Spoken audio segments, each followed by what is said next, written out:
தமிழ் நேசனின் சிறப்பு செய்தி. 234 தொகுதியிலும் இந்த விஜய் தான், அதாவது உங்க விஜய் தான், உங்க சின்னம். அதிர்ந்தது தமிழ்நாடு. வருகின்ற சட்டமன்ற தேர்தலை முன்னிட்டு சூடு பிடித்து தீப்பந்தம் போல் எரிகின்ற தீவிர பிரச்சார கூட்டங்கள். ஆனால் ஆளப்போவது யார்? ஆளப்போரான் உலகெங்கும் தமிழன் என்ற பாடலுக்கு முத்திரை பதித்த நடிகரா, அல்லது நாங்கள் திராவிட கட்சிகள் என்று இன்றும் பறைசாற்றிக் கொண்டிருக்கும் அந்த கட்சிகள்? பொறுத்திருந்து பார்ப்போம். தமிழ்நாட்டில் எத்தனை கட்சிகள் இருந்தாலும் திமுக அல்லது அதிமுக கட்சிகள்தான். நான் தற்போது 5 ஆண்டு ஆளுகிறேன், பிறகு நீ 5 ஆண்டு ஆளலாம் என்று திட்டம் தீட்டி இன்று வரை தமிழ்நாட்டை ஆண்டு கொண்டிருக்கிறார்கள். ஆனால் இன்று வரை தமிழ்நாடு எந்த நிலையில் இருக்கிறது? கொலை, கொள்ளை, போதைப்பொருள் கலாச்சாரம், பாலியல் கொடுமை, லஞ்சம், இவைதானே. பெண்கள் தனியாக சாலையில் நடமாடக்கூட முடியவில்லை உங்கள் ஆட்சியில். தமிழ்நாட்டு மக்கள் தற்பொழுது ஒரு விரல் புரட்சியை ஏற்படுத்த தயாராகிவிட்டார்கள். நடக்கவிருக்கும் புரட்சியை எந்த கொம்பனாலும் தடுக்க முடியாது. வருங்காலத்தில் தங்களுடைய பிள்ளைகள் நன்றாக படிக்க வேண்டும், நல்ல ஒரு அந்தஸ்தில் இருக்க வேண்டும் என்பது பெற்றவர்களின் ஆசை. ஆனால் இன்று நடப்பது அந்த ஆசையெல்லாம் நீரில் எழுதியது எழுத்தாகிவிட்டது. படித்த பிள்ளைகளுக்கு நாட்டில் வேலை இல்லை, வெளிநாட்டிற்கு வேலை தேடி சென்று விடுகிறார்கள். இதற்கெல்லாம் ஆளும் அரசாங்கமே காரணம். இளைஞர்களும் மகளிர்களும் முடிவெடுத்து விட்டார்கள். ஆனால் முதியவர்கள் மட்டும் தடுமாற்றத்தில் இருக்கும் இந்நிலையில் வாக்களிப்பு அன்று ஒரு சரியான முடிவை அவர்கள் எடுப்பார்கள் என்ற நம்பிக்கை தங்களுடைய குழந்தைகளுக்கு அதிகமாகவே உள்ளது. எந்த பெற்றோரும் தங்களுடைய பிள்ளைகள் கண்ணீர் விடுவதை சகித்து கொண்டிருக்க மாட்டார்கள். பிள்ளைகளின் எதிர்காலத்திற்காக ஒரு நல்ல முடிவை, ஓர் விரல் புரட்சியை ஏற்படுத்துவார்கள் என்று நம்புவோம். நடக்கும் ஆட்சி மக்களுக்கு நன்மையாக இருந்தால் ஏன் ஐயா 3ஆம் நபர் உள்ளே வரப்போகிறார்? முதலில் தாத்தா, பிறகு மகன், தற்போது பேரன், பிறகு கொள்ளு பேரன். உலகத்தில் எந்த நாட்டிலும் இல்லாத ஒரு குடும்ப அரசியல்தான் தீய சக்தி திமுக என்று நடிகர் விஜய் அவர்களே துணிவாக கூறியுள்ளார். இது என்ன மன்னர் ஆட்சியா என்ற கேள்வி தற்போது தமிழ்நாட்டு மக்களிடையே எழுந்துள்ளது. தமிழ்நாட்டு மக்களே, தாய்மார்களே, தந்தைமார்களே, சகோதர சகோதரிகளே, இது இறைவனால் உங்களுக்காக கிடைத்த ஓர் அரிய வாய்ப்பு. இதை நன்கு பயன்படுத்தி நீங்களும் முன்னேற வேண்டும், நாட்டையும் முன்னேற்ற வேண்டும். இது எங்கள் ஊடகத்தாரின் ஆவா. நடக்கப் போகும் மாற்றத்திற்காக வெளிநாட்டில் வேலை செய்யும் நம்மளுடைய சகோதர சகோதரிகள் ஒரு விரல் புரட்சியை ஏற்படுத்த நாடு திரும்பி உள்ளனர். அவர்களை ஏமாற்றி விடாதீர்கள். தவறு நடந்தால் நம் விரலால் நம் கண்ணை குத்திக் கொள்வது போல் ஆகிவிடும். தப்பு தவறு நடந்துவிட்டால் இனியும் இந்த தமிழ்நாட்டை யாராலும் காப்பாற்ற முடியாது. சின்னதா ஒரு சர்ப்ரைஸ். நம்ம கட்சியினுடைய வேட்பாளர் பட்டியலை இப்ப நான் அறிவிக்க போறேன். மதுரை கிழக்கு வேட்பாளர் விஜய். இன்னும் முடிக்கல, ஒரு நிமிஷம், இன்னும் முடிக்கல. மதுரை மேற்கு வேட்பாளர் விஜய். மதுரை மத்தி வேட்பாளர் விஜய். மதுரை தெற்கு வேட்பாளர் விஜய். மதுரை வடக்கு வேட்பாளர் விஜய். மேலூர் விஜய். சோழவந்தான் விஜய். திருப்பரங்குன்றம் விஜய். திருமங்கலம் விஜய். உசிலம்பட்டி விஜய்.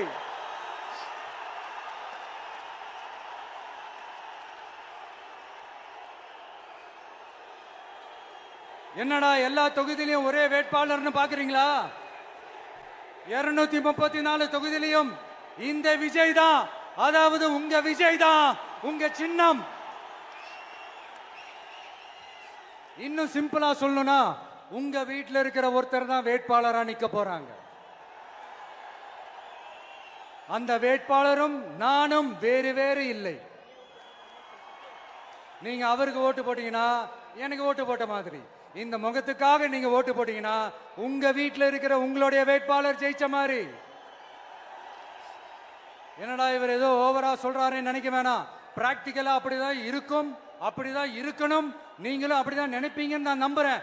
ஏன்னா இது நம்மளை விட நம்ம எதிரிங்களுக்கு இன்னும் நல்லாவே தெரியும். அதனால எல்லா இந்த அதிகார பலம் எல்லாத்தையும் தூக்கிட்டு வந்துருவாங்க. வரட்டும், பாத்துக்கலாம். TVK will take it, TVK will meet it, TVK will compete with it and TVK will conquer it, TVK will conquer it.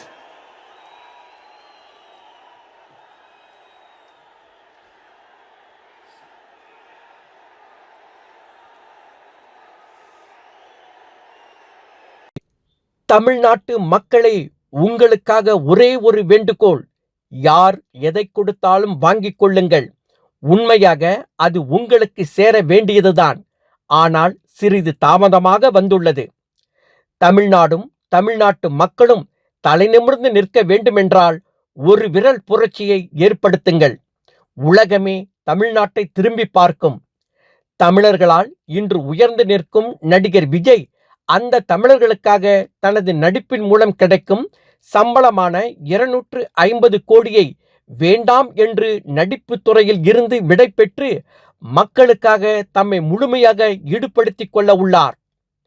அதிக நாட்களாக தமிழக மக்கள் தேடிக்கொண்டிருந்த ஓர் துணிவு மிக்க அரசியல்வாதியை இன்று கண்டுபிடித்து உள்ளனர். இதற்கு முன் நான் வருகிறேன், நான் வருவேன் என்று கூறியவர்கள் எல்லாம் மிரட்டலுக்கு பயந்து ஒதுங்கிக் கொண்டார்கள். இன்னொரு நடிகரோ திமுகவின் காலடியில் வழுக்கி விழுந்து விட்டார். மறைந்த முன்னாள் நடிகர் கேப்டன் விஜயகாந்த் அவர்களின் மனைவி பிரேமலதா அவர்கள் திமுகவில் இணைந்துள்ளார். அதன் காரணம் திமுக ஜெயிக்க வேண்டும் என்பது அல்ல, திமுகவை முடித்து கட்ட வேண்டும் என்ற கங்கணத்திலேயே. தமது கணவரான கேப்டன் விஜயகாந்த் அவர்களை இந்த திமுக கூட்டமும் அதிமுக கூட்டமும் எப்படியெல்லாம் திட்டியிருப்பார்கள். அதற்காகத்தான் அவர் கையில் எடுத்த இந்த ஆயுதம். அதனால்தான் பொது மேடையில் மக்கள் முன்னே உண்மையை போட்டு உடைத்து விட்டார். 3 ஆண்டுகளுக்கு முன்பு தமிழக வெற்றிக் கழகம் என்று தமது கட்சியை ஆரம்பித்து இன்று 234 தொகுதிகளில் துணிச்சலுடன் தனித்து நின்று வீர திருமகனாக திகழ்ந்து கொண்டிருக்கிறார். அவருக்கு கொடுத்த சோதனைகள் வேதனைகள் கொஞ்சம் நஞ்சமல்ல. 1972ஆம் ஆண்டில் மக்கள் திலகம் எம்ஜிஆர் அவர்களின் உலகம் சுற்றும் வாலிபன் படத்திற்கு தடை போட்டு வன்முறையை ஏற்படுத்தினார்கள். அதே போன்று இன்று நடிகர் விஜய் அவர்கள் நடித்த இறுதி படமான ஜனநாயகத்திற்கு திரைக்கு வராமல் முட்டுக்கட்டையாக இருந்து சாதனை படைத்துள்ளார் மகன். ஐயா முன்னாள் முதல்வர் அவர்களே, ஒன்றை புரிந்து கொள்ளுங்கள். திராவிட நாடு என்று சொல்லிக்கொண்டு இனியும் மக்களை ஏமாற்ற வேண்டாம். தற்பொழுது நடப்பதோ டிஜிட்டல் உலகம். இது இன்றைய இளைஞர்களுக்கு நன்கு புரியும். உங்களுக்கு புரியவில்லை, தெரியவில்லை என்றால் ஏன் எங்கள் மேல் கோபப்படுகிறீர்கள்? 10 ரூபாய் என்ற பட்ட பெயரில் ஒருவர் இருக்கிறாராமே, அவன் எத்தனை கொலைகளுக்கு உடந்தை என்பதை காலம் பதில் சொல்லும். அங்கே ஒன்று குறைத்து கொண்டு இருக்கிறதாமே. மக்களே, ஒரு விஷயத்தை புரிந்து கொள்ளுங்கள். குறைப்பது எல்லாம் கடிப்பது இல்லை. எலும்பு துண்டு போட்டு இருக்கிறார்கள், அதை வாங்கி கொண்டு குறைத்து கொண்டிருக்கிறது. நாம் நம்முடைய பணியில் ஈடுபடுவோம். விசில் சத்தம் தமிழ்நாட்டையே இரவும் பகலும் ஒலிக்கிறதாம். தூங்கும் போது கூட விசில் சத்தம் கேட்டு முன்னாள் முதல்வரும் துணை முதல்வரும் விழித்துக் கொள்கிறார்களாம். தற்பொழுது அது அவர்களுக்கு வந்த ஒரு வியாதி. நல்ல மருத்துவரை பார்த்து அழைத்து செல்லுங்கள். எங்களுடைய தமிழ்நேசன் ஊடகத்திற்கு வந்த தகவல், முன்னாள் முதல்வர் அவர்கள் ஒவ்வொரு இரவும் கோட்டைக்கு சென்று கோட்டையை காலி செய்கிறாராம். இது உண்மையாக இருக்குமோ? தாவேகாவின் விசில் சத்தம் எங்களுக்கும் கேட்கத்தான் செய்கிறது. ஏனென்றால் தொப்புள் கொடி உறவாக நாங்கள் இங்கே இருக்கின்றோம். தன்னுடைய வாகனத்தின் ஓட்டுநராக இருக்கும் மகனுக்கு இந்த தேர்தலில் விஜய் அவர்கள் சட்டமன்றத்திற்கு போட்டியிட வாய்ப்பு வழங்கியுள்ளார். இதே போன்று தமிழ்நாட்டில் உட்பட எந்த நாட்டிலாவது அரசியல்வாதிகள் செய்திருப்பார்களா? 4-5 தலைமுறைக்கு தங்களுக்கு சேர்த்து கொண்டு நாட்டையே குட்டிச்சுவராக்கிய அரசியல்வாதிகளைத்தான் நாம் பார்த்திருப்போம். 84 வயதில் ஒரு மூத்த அரசியல்வாதி இன்னமும் திமுகவில் இருந்து கொண்டு சொத்து சேர்க்க ஆசைப்பட்டு வருகின்ற தேர்தலில் போட்டியிடுகிறார். அவர் ஜெயிப்பாரா? மக்களே, நாங்கள் விசில் அடிக்க தயாராகிவிட்டோம். நீங்கள் தயாரா? மாற்றம் ஒன்றே மாறாது, மாற்றுவோம். ஒரு விரல் புரட்சியை ஏற்படுத்தி தமிழன் என்று சொல்லடா, தலை நிமிர்ந்து நில்லடா என்பதை போல் உலகத்துக்கு எடுத்துக்காட்டாக ஒன்று சேர்ந்து நிற்போம். விசில் சின்னத்திற்கு வாக்களிப்போம். செய்தியில் இடம்பெற்றிருக்கும் வீடியோ மற்றும் புகைப்படங்களை வழங்கிய நிறுவனங்களுக்கு நன்றி. ஏப்ரல் 23ஆம் தேதி காலையில சும்மா பக்காவா ரெடி ஆயிட்டு வீட்டில் இருக்கிற சாமியெல்லாம் கும்பிட்டுட்டு உங்க ஓட்டர் ஐடி கார்டை கையில் எடுத்துக்கிட்டு முதல்ல பூத்துல போய் நின்று அந்த விசில் சின்னத்துக்கு நேரா இருக்கிற அந்த பட்டனை ஒரு அழுத்துங்க. இது ஒரு தலைமுறைக்கான ஒரு தேர்தல், உங்களுக்கான தேர்தல். எப்பேற்பட்ட வசதியான வாழ்க்கையா இருந்தாலும் எல்லாத்தையும் தூக்கி எறிஞ்சிட்டு உங்களுக்காக மட்டுமே வந்திருக்கிறேன். உங்களுக்காக நன்றி கடன் செலுத்துறதுக்காக மட்டுமே வந்திருக்கிறேன். அத்தனை வழிகளையும் தாங்கிக்கிட்டு உங்களுக்காக மட்டுமே வந்திருக்கிறேன். ஒரு நாளும் பொய் சொல்லி உங்களை நான் ஏமாத்தவே மாட்டேன். இந்த 4 முனை போட்டி, 40 முனை போட்டி, எத்தனை முனை போட்டின்னு எத்தனை உருட்டினாலும் இங்க 2 முனை போட்டி மட்டும்தான். ஒன்னு இன்னொன்னு எஸ், ஒன்னு டிவிகே, இன்னொன்னு டிஎம்கே. மக்கள் விரோத ஆட்சி நடத்துற ஸ்டாலின் சார் வேணுமா? மக்களை நேசிக்கிற உங்க விஜய் வேணுமா? அவ்வளவுதான் இந்த எலெக்ஷன். அதனால உங்க மகனுக்கு, உங்க அண்ணனுக்கு, உங்க தம்பிக்கு, உங்க பிள்ளைக்கு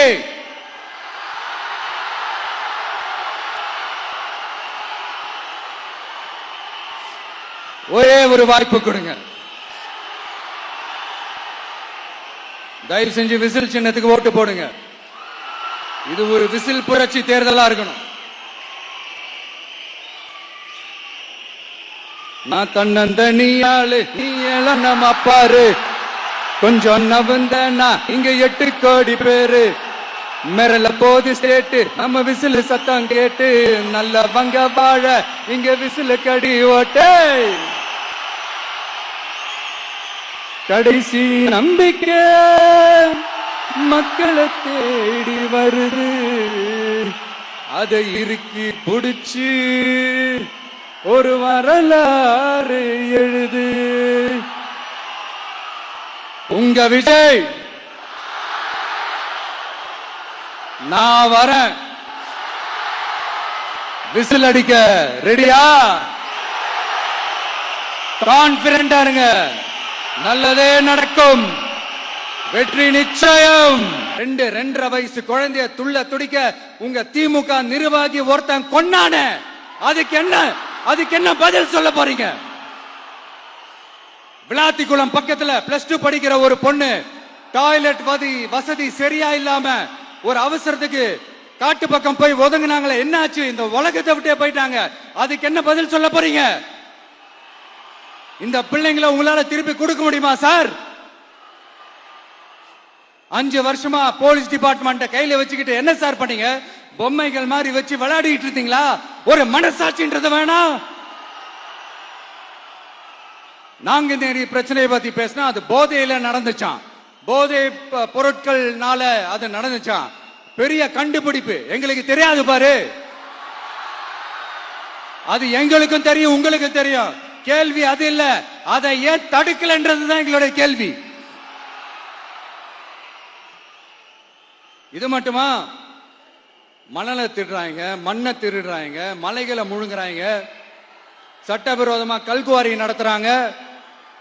மணல் மாஃபியா அது ஒரு பக்கம் நடந்துகிட்டு போகுது, இன்னொரு பக்கம் மினிஸ்டர்ஸ் கொள்ளையடிக்கிறாங்க, இன்னொரு பக்கம் குடும்பமா சேர்ந்து கொள்ளையடிக்கிறாங்க. டாஸ்மாக்ல ஊழல், நகராட்சி துறையில ஊழல், இப்படி ஊழல் ஊழல், ஆட்சி முழுக்க ஊழல் ஊழல்லே ஊறி போய் நாரி போய் கிடக்குது. எந்த மூஞ்ச வச்சுக்கிட்டு சார் வந்து ஓட்ட கேட்பீங்க? ஆனா உண்மையான காங்கிரஸ் யாரு பக்கம் நிக்குது? நம்ம பக்கம் நிக்குது. சிறுபான்மை மக்களோட அந்த திமுக சாயம் வெளுத்து போச்சே. இந்த விஜய் என்னடானா மதச்சார்பற்ற கொள்கையோட உண்மையான ஒரு முகமா இருக்கிறானே.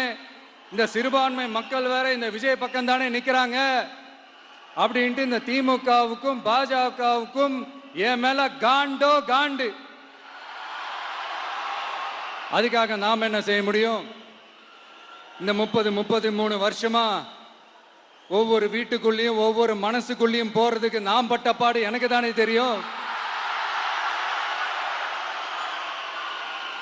அதனாலதான் நான் முன்னாடியே சொன்ன மாதிரி கட்சி ஆரம்பிச்சுட்டு ஒவ்வொரு வீட்டுக்குள்ளேயும் நான் போல, ஒவ்வொரு வீட்டுக்குள்ளேயும் போனதுக்கு அப்புறம் தான் கட்சியாவே ஆரம்பிச்சிருக்கிறேன்.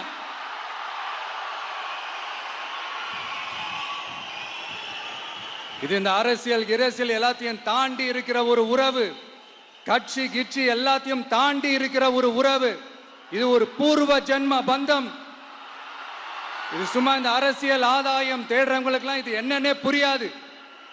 இது மற்றவங்களுக்கு வேணா எலெக்ஷன், ஆனா இந்த விஜய் கூட நிக்கிறவங்களுக்கும் இது ஒரு இமோஷன். நான் சந்தோஷப்பட்டா மக்கள் சந்தோஷப்படுறாங்க, மக்கள் சந்தோஷப்பட்டா நான் சந்தோஷப்படுறேன். எனக்கு ஒண்ணுனா மக்களுக்கும், மக்களுக்கு ஒண்ணுனா எனக்கும். கண்ணு கலங்கும். எவ்வளவு அவதூறுகள்! இந்த கரூர் விஷயத்தை பத்தி ஊருக்கே தெரியும். ஆனா போடு, விஜய் மேல பழிய போடு. என்னடா இவ்வளவு பெரிய ஒரு பழிய தூக்கி விஜய் மேல போட்டாலும் மக்கள் விஜய் கூடவே நிக்கிறாங்க. இது என்னடா அதிசயமா இருக்குது அப்படின்ட்டு அது ட்ரை பண்ணி பார்த்தாங்க. அது மக்கள் கிட்ட எடுபடல. சரி, அடுத்து வேற என்ன பண்ணலாம்? முடக்கு. ஜனநாயகனா முடக்கு. படத்தை முடக்குனா கொஞ்சம் பையன் கொஞ்சம் டிஸ்டர்ப் ஆயிடுவான். அதனால படத்தை முடக்கு. இது யாரு முடக்குனாங்கன்றது உங்களுக்கே தெரியும். அது நான் சொல்ல வேண்டிய அவசியம் உங்களுக்கு இல்லை. ஆனா இவனாடா இவன் படத்தை முடக்கினாலும் அவன் பாட்டுக்கு அதை கண்டுக்காம அவன் பாட்டுக்கு வேலையை பார்த்துட்டு போயிட்டே இருக்கான். அதுவும் எடுபடல. சரி, அடுத்து வேற என்ன பண்ணலாம்? போடு, SOPன்னு ஒண்ணு போடு. விஜய்க்கு மட்டும் தனியா ரூல்ஸ், தனியா ரெகுலேஷன்ஸ், தனியா கண்டிஷன்ஸ் அவனுக்கு மட்டும் போடு. மற்ற கட்சிகள்லாம் விடு, விஜய்க்கு மட்டும் தனி கண்டிஷன்ஸ் போடு. அவன் வெளியவே வரக்கூடாது, மக்களை சந்திக்கவே கூடாது. என்னாச்சு? அதுவும் எடுபடல. சரி, அடுத்து வேற என்ன பண்ணலாம்? நம்மளை சுத்தி இருக்கிறவங்களை வச்சு, அதாவது இத்தனை வருஷமா வெயிட் பண்ணி இப்போ எலெக்ஷனுக்கு 30 நாளைக்கு முன்னாடி கரெக்டா அந்த டைம் பார்த்து ஒரு அவதூறு பரப்ப வேண்டியது. அது என்னன்னு உங்களுக்கே தெரியும். அதுவும் மக்கள் கிட்ட எடுபடல. அது மாதிரி எத்தனை சோதனைகள், எத்தனை வேதனைகள் நீங்க கொடுத்தாலும் இந்த திமுக நாளையோ இல்ல இந்த பாஜக நாளையோ இல்ல இந்த மற்ற பலர் நாளையோ இல்ல எந்த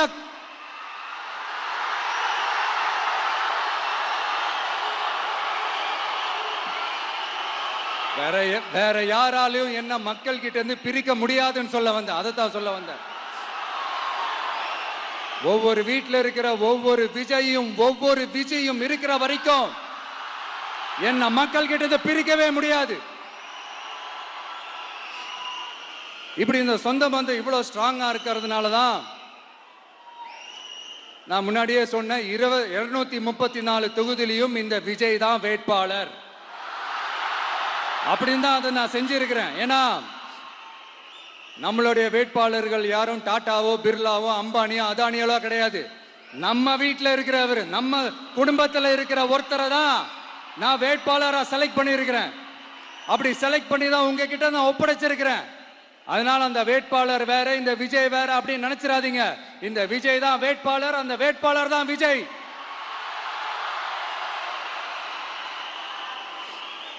இத்தனை வருஷம் யார் யாருக்கோ ஓட்டு போட்டீங்க. ஆனா இந்த வருஷம் உங்க வீட்டுல இருக்கிற ஒருத்தருக்கு, உங்க வீட்டுல இருக்க நம்ம குடும்பத்தில் இருக்கிற ஒருத்தருக்கு நம்ம ஓட்டு போட போறோம். அந்த வேட்பாளர்களுக்கு நீங்க ஓட்டு போடுறது நமக்கு நாமளே ஓட்டு போட்டுக்கிற மாதிரி. அந்த வேட்பாளர் ஜெயிச்சா நாம ஜெயிச்ச மாதிரி. இப்படிப்பட்ட ஒரு எமோஷனலான ஒரு எலெக்ஷனை தமிழ்நாடு இல்ல, இந்தியாவே பார்த்திருக்காது. இது நீங்க எவ்ரி 5 years வர ஒரு எலெக்ஷன் மாதிரி இதை நினைச்சிடாதீங்க. இது வேற, இது ஒரு அதிசய எலெக்ஷன். 50 வருஷத்துக்கு ஒரு வாட்டி நடக்கிற ஒரு எலெக்ஷன் மாதிரி. அதனால அந்த சான்ஸை மிஸ் பண்ணிடாதீங்க மக்களே. ஒரு காமராஜர் தானா, ஒரு அண்ணா தானா, ஒரு எம்ஜிஆர் தானா நம்ம தமிழ்நாட்டுக்கு? அவங்கள மாதிரி வேற யாருமே வந்துட மாட்டாங்களா அப்படின்னு நீங்க ஏங்கினது எனக்கு தெரியும். அத மனசுல வச்சுக்கிட்டு தான் நம்ம டிவிக்கே வந்திருக்கிறோம். நம்ம தமிழ் நேசன் டிவியில் லைக் பண்ணுங்க, சப்ஸ்கிரைப் பண்ணுங்க, சப்ஸ்கிரைபர் பெல் பிரஸ் பண்ணுங்க. இது ஒரு தமிழ் நேசன் டிவி தயாரிப்பு.